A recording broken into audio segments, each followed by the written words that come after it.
Well, good morning. My name's Mark, and this is my friend Chris with two S's.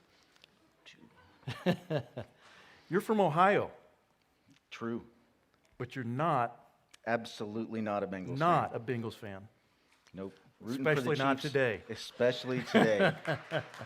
Yeah, that's why I pick my friends well, right? Yeah. Hey, we've been talking about a discipleship path. What is Rocky Fork's mission? All right. All right. Let's start over again. There you go, Judy. There you go. Yeah. Do you mean that? Yes. What is Rocky Fork's mission? Make disciples. There it is. There you go. That's better. So as part of, when we say that how, right? How do we do that? So we've come up with this discipleship path, this idea of laying out a roadmap for us to follow, right? Or to at least impress into our hearts and motivate us to become more like Jesus. And this discipleship path, we want to know Jesus, we want to grow in Him, and we want to go for Him. There are a lot of multiples and things that we can do with those words. The first one, knowing Jesus, is really twofold, right? It's the head, the knowing His name, the knowing about Him, knowing stuff, right? The cognitive, and then there's the relationship knowing, right? Which is way different. But we use the same word. And so there's the growing part that we talked about last week. It's the idea of growing in relationship with Him, growing spiritually, become more and more like Jesus so that we eventually love like Him, right? And it changes our life. We increase, we grow in spiritual maturity. I know in my own life, I look back and there are moments where I'm like, wow. Like we said last week, if I knew now what I... If I knew then. If I knew then what I know now, right? Yeah. I don't even know that, right? That's why he's here. Glad I can help. Yeah. It would really help us to be wise in our choices, our decisions, that everything that we say and do become godly, right? Yeah. So this morning, the third piece of this is the go, right? And we're going to talk about that. We get that from Matthew chapter 28, verses 18 to 20. Jesus says, all authority in heaven and on earth has been given to me. Therefore, go and make disciples of all the nations, baptizing them in the name of the Father and the Son and the Holy Spirit, and teaching them to obey everything I've commanded you. And then he gives this promise. He says, and as you're going and doing those things, as you are going and making disciples, I will be with you always. I love how Jesus ends this commission, this command, of what we're supposed to do as believers, that He is with us. So if you ever thought, I can't do this, you're missing the point. You're not doing it alone. Jesus is walking with you as you do this. Chris, am I reading this right? Is it by chance? Or is this by God's design that what Jesus said actually means something? Yeah, I don't think you can question in any way whether or not it's by design. It is absolute. Everything Jesus does is by design. And I would say, if you think you can't, right, because you don't know enough or you aren't spiritually mature enough, I would say you're right. You're absolutely right. You can't on your own, but you can because He is with us always. That is the reality of what being a disciple maker is understanding your limitations and knowing that He fills the gaps. He is the one who saves, not we. Right. And he leads us, right? He leads us in this way. The end of His ministry, He says, go and make disciples.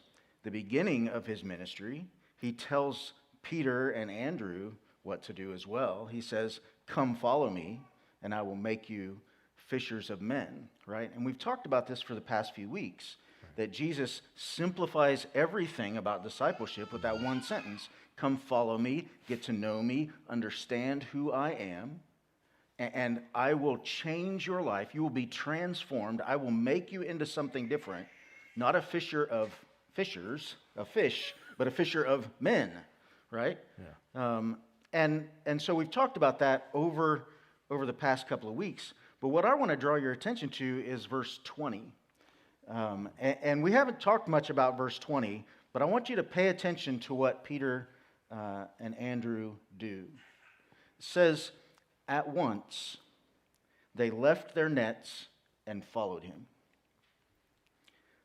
They heard the message from Jesus, and they went. The past tense of go.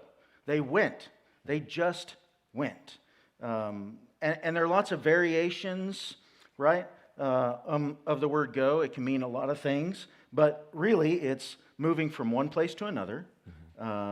It's changing how we live. It is taking the first step on a journey. That's what go means. And that's exactly what Peter did. He dropped everything. Peter dropped everything that he knew. He dropped what was comfortable to him. He dropped his profession. He dropped every family, work, all the things of his life he dropped. He let his nets go. Nothing held him back, and he went. Right? Was he ready? Nope.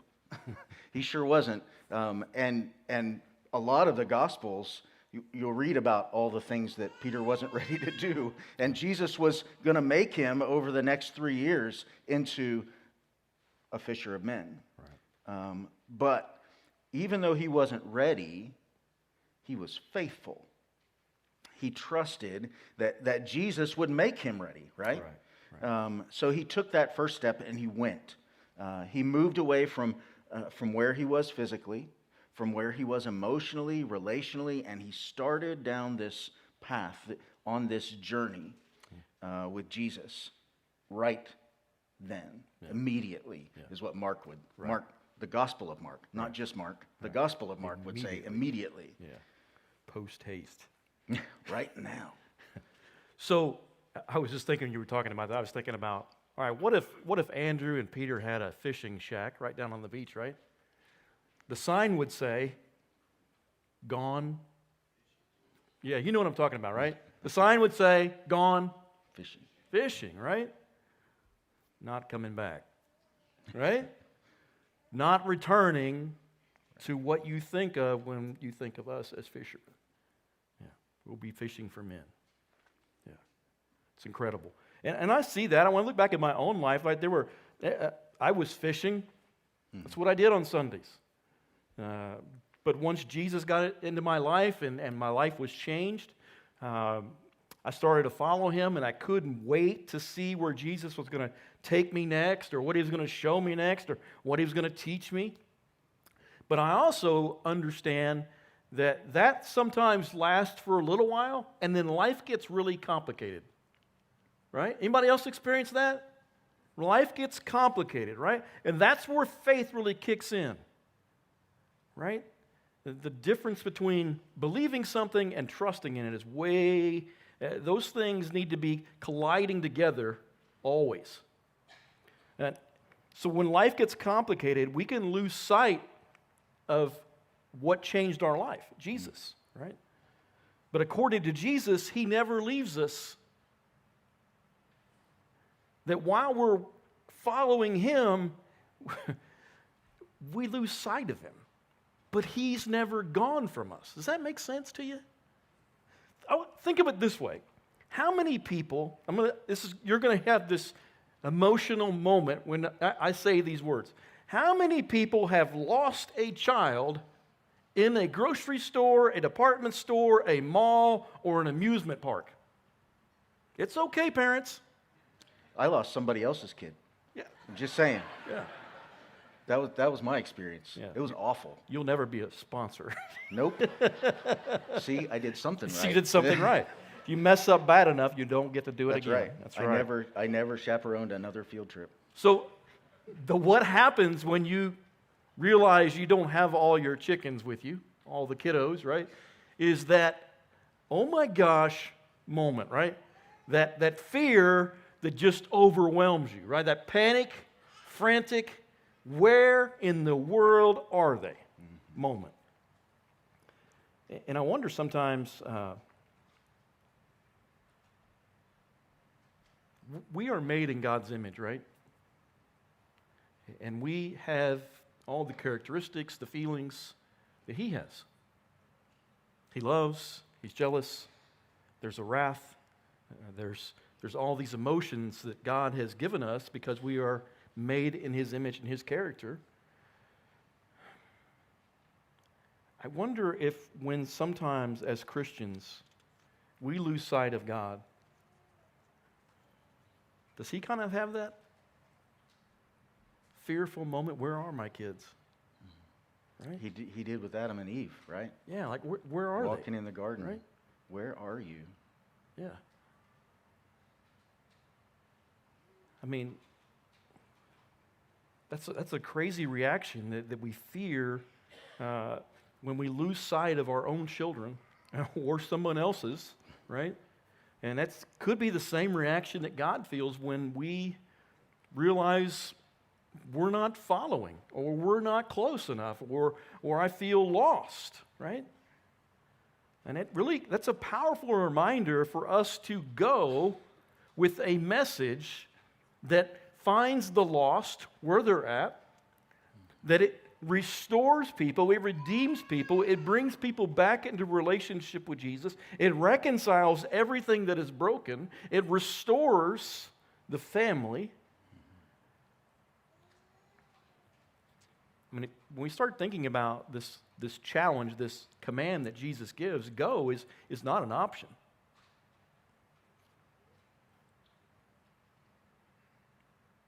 Go is not an option. It's you don't go and sit on the bench and say you played a good game. You go in the game, right? You get in the game. You're a part of it. You make disciples. So if we choose to follow Jesus and do nothing, if we don't go, then we have essentially shut the door and told God we don't care about other lost children.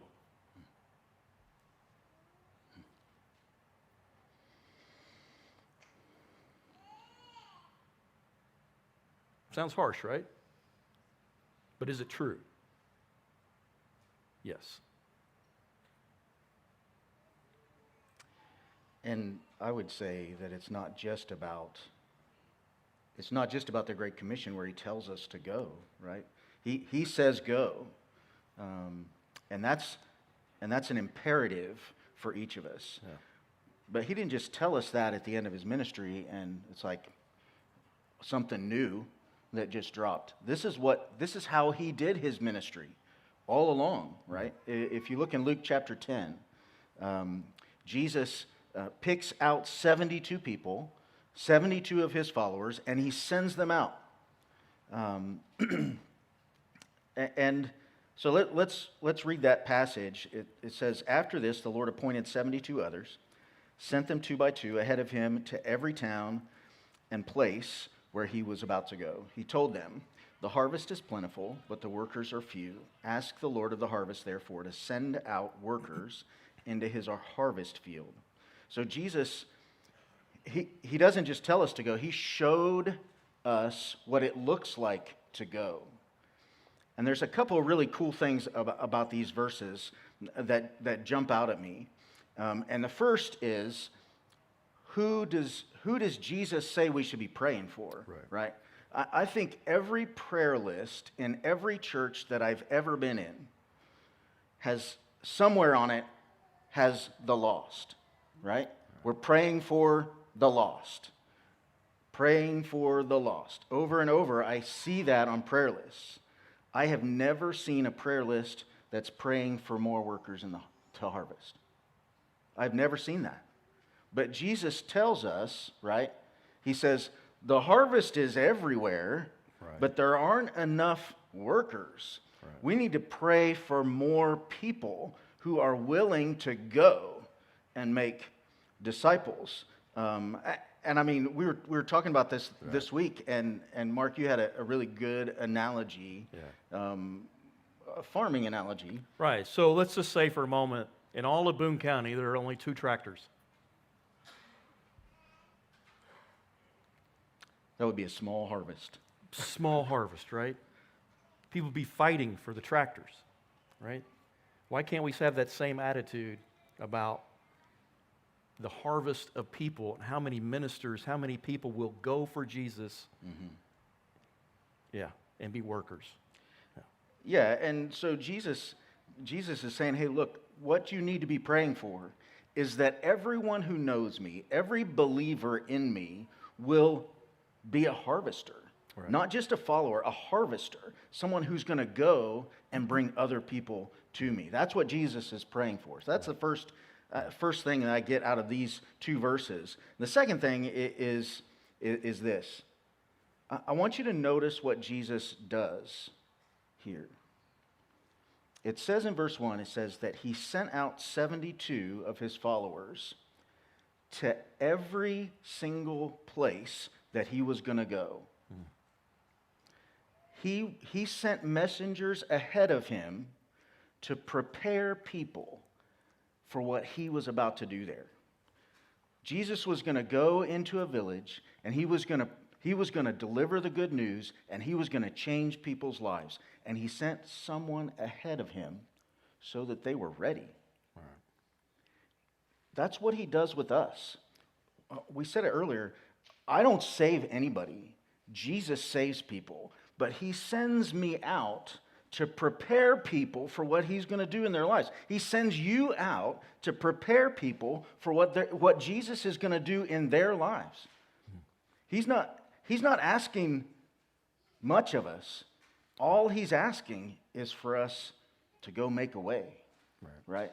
To go prepare the way, prepare people's hearts. Man, that's powerful when you think about it that way. He has sent us out to prepare people for what he's going to do. The 72, man, they were heralds. Yeah.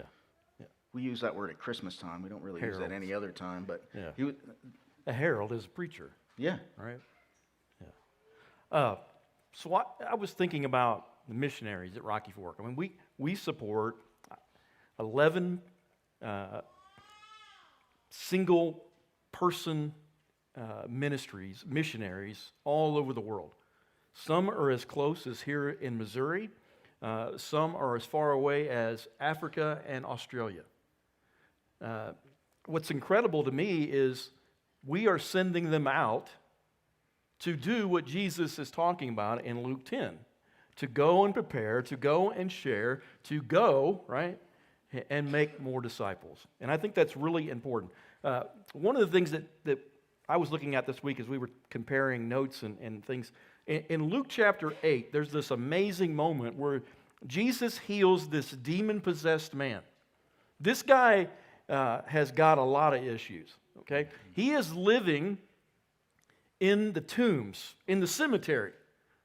Now, this is the kind of stuff that makes you stay up at night, right? This is scary stuff. This guy is tormented. He has been chained before. He is wearing the shackles. He is driven mad, and people are terrified of him. So when Jesus lands on this other side of the lake, this Gentile area, Jesus redeems this man and restores him, and he has this perfect clarity of mind and pure heart. This man begs Jesus, can I go with you? Can I get in the boat and go with you? Can I become the 13th disciple? Please let me go with you. Now, for obvious reasons, he probably wants to go. Jesus has just done an amazing thing. But there are some other underlying issues. He probably thinks, I can't go back home. People are terrified of me. They only know me as that guy who doesn't wear clothes, who lives in the cemetery. How hard is that going to be for him to fill out a resume? Right? When they ask the question, what's your last address?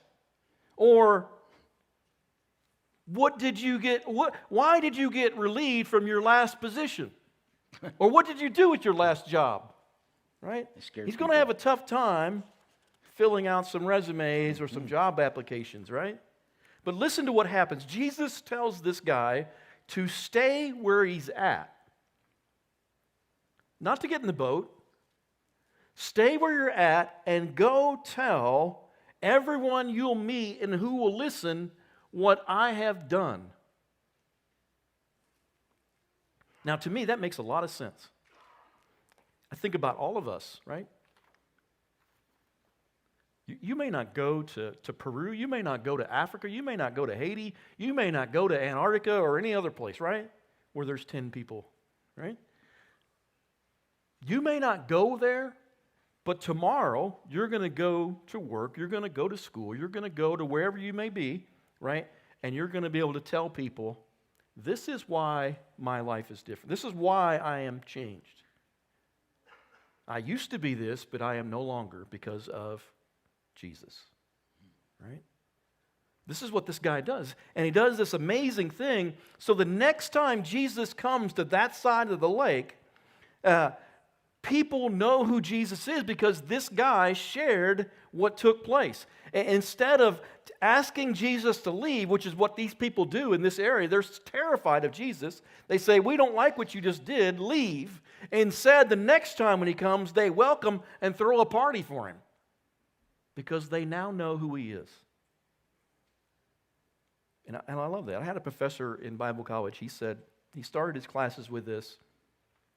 He said, people are dying and going to hell. Who among you will go and share this life-saving message of Jesus Christ? People are dying and going to hell. Who will go? It's a powerful reminder for our response or our lack of response of God's children who are around us who do not yet know Him. Chris, what are some things that we can do right now as a church, as an individuals, to make disciples? I mean, I feel that if you're like me, you know, I'm feeling that. I'm feeling that burden. I'm feeling that desire to go and do, right? Tell me what I need to do. Yeah, I think there's two ways to look at this, right? So as a church, one of the beautiful things about church is the concept of synergy, right? That the whole is greater than the sum of its parts, right? We're capable of more together than we would be as a bunch of individuals. Mm-hmm. So together, as a church, we do this thing where we talked about it earlier with missions. We've got like these 3 tiers, and so in our church, we love and care for one another, right? We take care of each other. I can't tell you, I mean, I've gotten meals when things are rough at my house. I know that other people have. We've cried on each other's shoulders. We have prayed together. We have, I mean, all of these things that we do in our church to love and care for one another, right? So locally, in our church, in our community, right? In Hallsville and Centralia and Columbia and Sturgeon and Mexico and all the places around us, right? We're taking things to our community. We're supporting our community. We're loving our community. So as a church, we can do that. And then what's really cool is as a church, like Mark was saying earlier, we can support God's work, you know, thousands of miles away, because collectively we have come together and agreed to do that. Let me just for a second. Let me just interject something. You know, a lot of people look at church and they say, well, all they're about is money, right? They just got their hands out. So the how we minister to other people, how we support other ministries, right, around the missionaries around the world is from giving. Rocky Fork has set up this idea or this concept of 10% of what we take, what we get given to us, 10% of that goes out to our missionaries. That's how serious we are about this. And to tell you how serious we were at the beginning was this. Our first check, you know, when you get your first checkbook, I know checkbooks are kind of a thing that went away, but when you get your first checkbook, your first check is 0001. Our first check out of Rocky Fork's checkbook went to missionaries. That's how serious we were about it. Not to rent, not to pay bills, not to pay me, not to do anything else. We were that serious that our first check went to missionaries. So it's really important that we give. It's really important that we power that. That we can use that resource to reach and to go Right. to other people. Yeah, and so, I mean, we're not asking everybody in the room to go to Australia or Africa or Right. any place else. What we're saying is that collectively we can reach people in those places. Yeah. And it's not just the giving piece. Really, it's every single bit of support that we give. Praying for them regularly, communicating with them. And we can do all that collectively in ways that we couldn't do it individually. So that's collective, right, as a church. But there's more. You know, you want individual things that you can do, individual steps that you can take. And I would say that we need to look at it in those same three tiers. In a crowd, right? So Jesus preached to the 5,000. One man, 5,000 people. We do that when we come together on Sunday mornings as a body of believers, right? You are one person in a crowd, right? And the idea of coming together and worshiping, that's powerful. Communing together, powerful. And so I would say one thing that you can do is just make a commitment to continue to worship here, to fellowship here. Yeah. That is extremely powerful. But then Jesus does this thing with a group of people, a smaller group of people. He takes 12 and he really pours into them in relationship. And I know we're signing up for groups today, right? Groups are so important because the relationships you build in groups, right, are strong. Like, you can sit over there and I can sit over here and we can not even talk to each other on Sunday morning, right? We can not even know that the other person is in the room. You can't do that in a small group. You can't, because, you know, there's only a few of you. And so you build those relationships centered on Christ. You want something that you can do today to go join a group. Go sign up. Go sign up. Open the app. Do it, right? But there's another thing that you can do as individuals. Jesus did this as well. He had a core, right? Peter, James, and John. Three people that he hung out with, that he had his deepest relationships with. When things were at crucial points in his life, Jesus pulls together Peter, James, and John and goes through those times with them. Like that, those relationships are really deep, right? And I want you to think about this. You know, we think about crowd and being one side of the room to the other. So individual relationships, one-on-one relationships, in a group of 12, there are 78 individual relationships, right, between people. In a group of 4, so you and 3 others, there are 6 individual relationships. How much deeper can you go with 3 or 4? Significantly deeper. And we have ways to do that, right? We're going to do Rooted as a study. If you can't join a group, you know what? We can give you one of these books, and you and 2 or 3 other people do it together. Yeah, they're worth it. Do it together.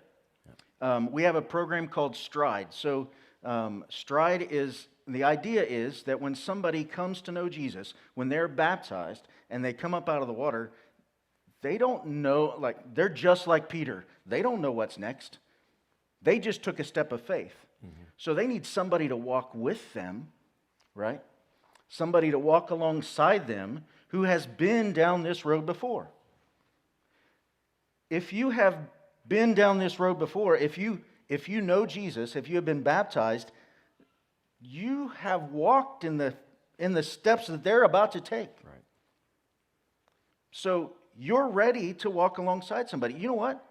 We need people to partner. We had, 40 baptisms last year. That means 40 people are looking at their next step. We need people who already know Jesus to walk with them. Yeah. You know, if that's the thing that you can do, one relationship with one person, bringing them closer to Jesus. Here's the thing. We're not asking you to go across the world. We're just asking you to share the change in your life where you are. Yeah. That's it.